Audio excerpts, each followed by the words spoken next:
Podium Foot. Classe ses joueurs de 1 à 3. Let's go! On commence avec Ronaldinho, Neymar, Kaka. Le troisième pour moi, c'est facile, il a beau avoir un ballon d'or, c'est Kaka, prime plus court. Et Neymar en deuxième position. Et Ronaldinho qui combine le tout, ballon d'or, Coupe du Monde, Ligue des Champions, légendaire, premier. Te rejoins sur ce classement, j'adore Kaka. Ce qu'il a fait, c'est légendaire en 2007. Le joueur le plus, entre guillemets, normal avant l'hégémonie du coup de Cristiano Ronaldo et Léo Messi. Mais je vais mettre Kaka en numéro 3. Numéro 2, Neymar, parce qu'un prime, comme tu l'as dit, prime très très court aussi. 50% des matchs joués avec le Paris Saint-Germain aussi. Et Ronaldinho, même si voilà, il aurait pu faire encore mieux, mais c'est légendaire, le meilleur dribbleur de l'histoire. Il m'a fait aimer le Paris Saint-Germain. C'est subjectif, mais voilà. Numéro 1, Ronaldinho. 2, Neymar. 3, Kaka.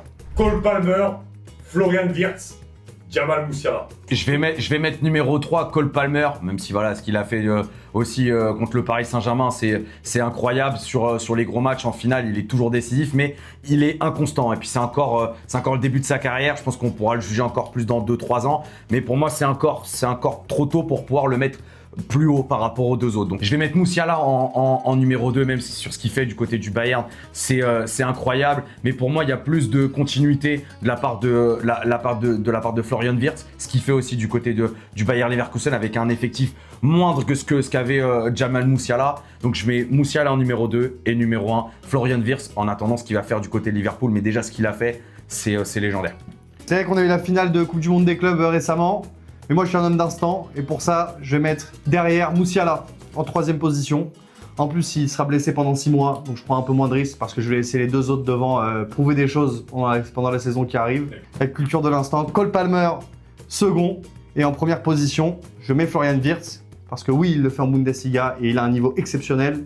Mais il arrive à Liverpool pour nous montrer ce qu'il va faire en Première Ligue aussi. Et j'ai pas peur de comment va vieillir cette vidéo. Ousmane Dembélé, Mohamed Salah, Arjen Robben.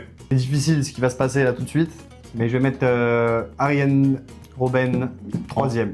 3e position. Ah ouais, c'est chaud. Arjen Robben. Pour une fois, je vais pas me faire insulter. C'est toi qui vas te faire insulter, frérot.